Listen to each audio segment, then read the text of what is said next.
Hi అండి అందరికీ. Welcome to my channel జీవన శ్రవంతి. ఇది చూస్తున్నారు కదా, గుమ్మడికాయ పులుసు అండి. మీలో ఎంతమంది ఇష్టంగా తింటారో ఒక్కసారి కామెంట్ చేయండి.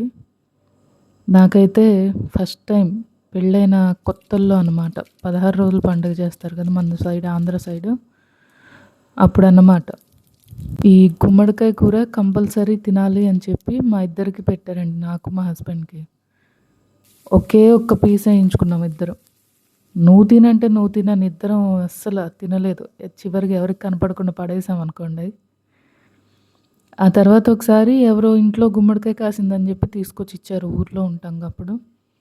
తీసుకొచ్చి ఇస్తే మా అత్తగారు తెచ్చిన దగ్గర నుంచి ఆ కూర వండిన దాకా రోజు అదే గోల నాకు.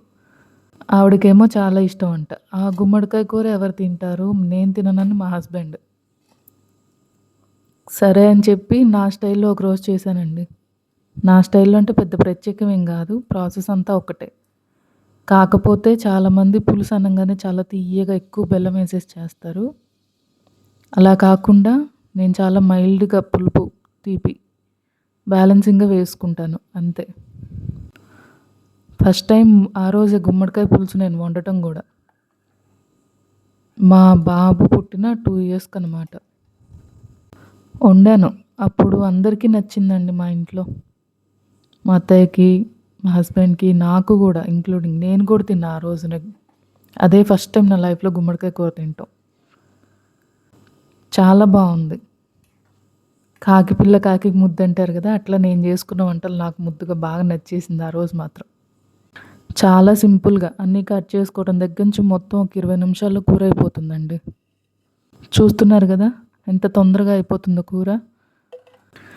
తెలుగు వాళ్ళు మాత్రం మస్ట్ ట్రై గుమ్మడికాయ పులుసు. ఫస్ట్ గుమ్మడికాయని డైరెక్ట్ కొయ్యకూడదండి. చాకు కానీ కత్తిపీట కానీ వాడి డైరెక్ట్ కొయ్యకూడదు. కొద్దిగన్నా పగలగొట్టుకోవాలి. ఆ తర్వాత దాన్ని చెక్కు తీసి ముక్కలు కట్ చేసి పెట్టుకున్నాను. ముందు చూపించాను కదండి, ఉల్లిపాయ, పచ్చిమిర్చి, 2 ఉల్లిపాయలు, 2 పచ్చిమిరపకాయలు, ఒక చిన్న ఉల్లిపాయ, మీడియం సైజ్ ఉల్లిపాయ ఒకటి తీసుకున్నా. తాలింపులో ఆవాలు, జీలకర్ర, మెంతులు వేసుకున్నానండి. పసుపు, ఆవాలు, జీలకర్ర వేగిన తర్వాత ఉల్లిపాయ, పచ్చిమిరపకాయ వేసుకున్నాను. ఆ తర్వాత అది కూడా వేగిన తర్వాత గుమ్మడికాయ ముక్కలు, ఉప్పు వేసి మూత పెట్టి మగ్గించుకున్నాను. అన్నీ వేసేసుకున్నాం కదండి. ఒకసారి టేస్ట్ చెక్ చేసుకొని లాస్ట్‌లో కొద్దిగా బెల్లం వేసుకుంటే ముక్క ఉడికిందాక పెట్టుకోవాలండి. ఇంకంతే, మన గుమ్మడికాయ కూర రెడీ. మీ లైఫ్‌లో ఏమన్నా ఈ గుమ్మడికాయ కూరతో స్టోరీస్ ఉంటే తప్పకుండా నాతో షేర్ చేసుకోండి.